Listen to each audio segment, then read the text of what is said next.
Hello! Que tu sois dans ta voiture, dans la rue avec tes écouteurs ou juste posé tranquille chez toi, bienvenue dans ce nouvel épisode de Heart Detox. Ici, on parle amour, rupture et mindset. Je suis Charlotte, love coach en recodage émotionnel et chaque semaine, je t'aide à sortir de tes schémas répétitifs pour attirer un amour sain, aligné et disponible.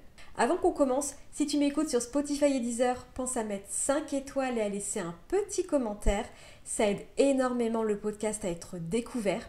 Et si tu es sur YouTube, abonne-toi dès maintenant et active la cloche pour ne rater aucun des prochains épisodes. Aujourd'hui, on va parler d'une situation que je sais que tu connais par cœur. Tu l'attends. Tu attends son message, son appel, son initiative. Et à chaque fois, rien. Silence radio. Et malgré tout, tu continues d'espérer. Ce qui est dingue, c'est que tu connais déjà la réponse. Tu sais au fond qu'il ne fera jamais le premier pas. Mais ton cœur, lui, reste accroché.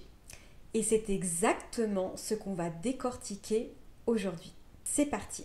Soyons honnêtes, il ne fait pas le premier pas, mais toi, tu continues de te convaincre qu'il est juste occupé. Exemple classique, il dit qu'il veut te voir, mais il ne propose jamais de date. S'il voulait vraiment te voir, crois-moi, son agenda aurait miraculeusement un créneau. Autre classique, il like tes stories, il met un petit emoji, il entretient le minimum vital, mais il ne prend jamais le temps de te lancer une vraie conversation. Ça, c'est la technique du « je reste dans ton champ de vision, mais je ne m'investis pas ». Ou encore, il répond quand tu écris, parfois vite, parfois 3 jours plus tard, mais il ne relance jamais. Autrement dit, il consomme ton attention, mais ne te donne rien de plus. Ces comportements sont des red flags. Et pourtant, ton cerveau devient champion olympique d'excuses. Il est peut-être timide, il n'aime pas trop les messages, peut-être qu'il attend que je propose. Mais non, quand un homme est intéressé, il n'y a pas d'ambiguïté. Alors pourquoi tu continues d'espérer ? C'est là que ça devient intéressant. Ce qui se joue là, ce n'est pas de l'amour, c'est ton ego blessé intérieur qui parle. Psychologiquement, attendre quelqu'un qui ne se décide pas, ça réactive souvent une blessure plus ancienne.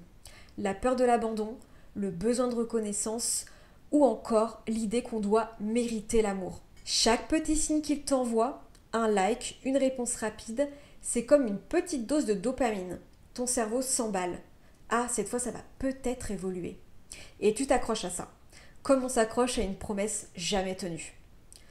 Le problème, c'est que cette dynamique crée une addiction émotionnelle. Tu deviens accro à l'attente, accro au doute, accro à ces miettes qui entretiennent ton espoir. Et si on met un peu d'humour là-dessus, ne commande pas un Uber qui met 3 jours à arriver en te disant « peut-être qu'il a eu un contretemps ». Non, tu changes d'appli direct. Alors pourquoi tu acceptes ça en amour ? Maintenant, la vraie question, comment tu t'en libères ? D'abord, prends conscience que l'attente est déjà une réponse. S'il ne vient pas à toi, s'il ne fait pas le premier pas, c'est que tu n'es pas sa priorité. Point. Ça fait mal, mais c'est clair. Deuxièmement, arrête de chercher des excuses à sa place. À chaque fois que tu justifies son absence d'initiative, tu diminues ta propre valeur. Tu envoies le message « c'est normal qu'il ne fasse rien, je vais compenser ». Troisièmement, reprends le contrôle de ton énergie. Au lieu d'attendre son message, occupe ton temps avec des choses qui te nourrissent vraiment. Tes projets, tes passions, des gens qui t'apportent de la réciprocité. Tu vas voir, quand tu es focus sur toi, l'attente se dissout. Et si tu veux un petit mantra cash, un homme qui ne bouge pas, c'est un homme qui ne veut pas. Next. Tu n'es pas né pour supplier une attention. Tu n'es pas né pour espérer qu'un homme se décide. Tu es né pour être choisi, pleinement et sans hésitation. Plus tu intègres ça, plus tu libères ton cœur de cette prison invisible qu'est l'attente. Merci d'avoir écouté cet épisode et si ça t'a parlé, partage cet épisode à une amie qui a besoin de l'entendre. Sur Spotify et Deezer, pense à mettre 5 étoiles et un commentaire, c'est le meilleur moyen d'aider ce podcast à grandir. Et si tu es sur YouTube, Abonne-toi dès maintenant, active la cloche pour ne rater aucun autre épisode et pense à liker, ça fait toujours plaisir. A très vite pour un nouvel épisode. C'était Charlotte, ta love coach en recodage émotionnel. À bientôt. Bisous bisous.